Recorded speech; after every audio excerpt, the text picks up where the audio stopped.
for the beauty and 50 for the width.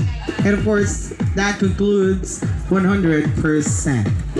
Alright, eto na. Handa na po ba kayo, Sitio Dampalit, Barangay Santa Lucia, to witness our lovely candidates vying for the title of Miss Gay Queen 2024? Handa na ba ang lahat?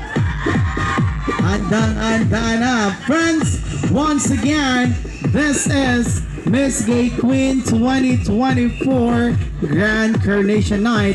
And now, let us all meet our candidates in their national costume. To begin with, our candidate number 1.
Hip hip, hooray!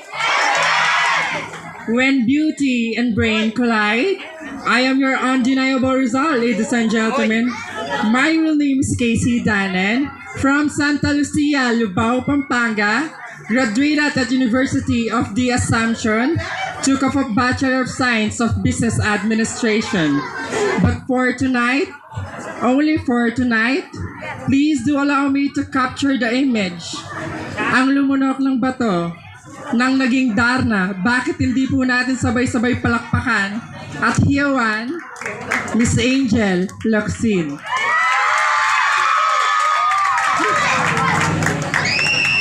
Miss Angel Locsin na nagsasabing, when beauty is fading, well, filter is wavy. Thank you. Happy watching CJ Parungaw. Thank you. There you have it, ladies and gentlemen, our candidate number 1.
Let us go for the happiness, not for what is best, because having the best without true happiness is considered as worthless.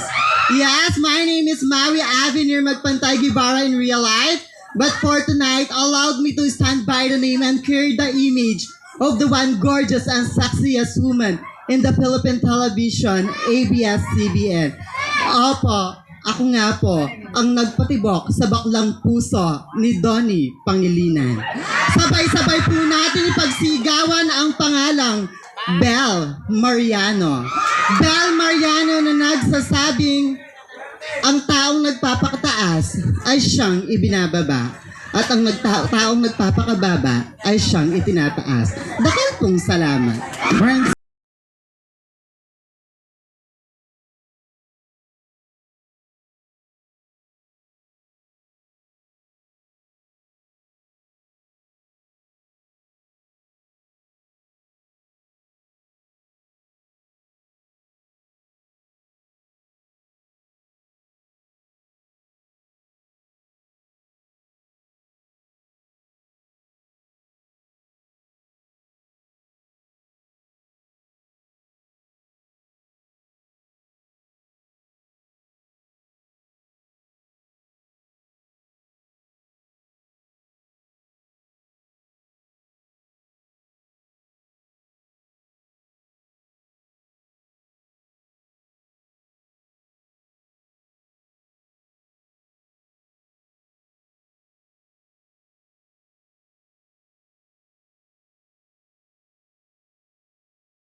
When people try to pull you down, it simply means you are at top of them.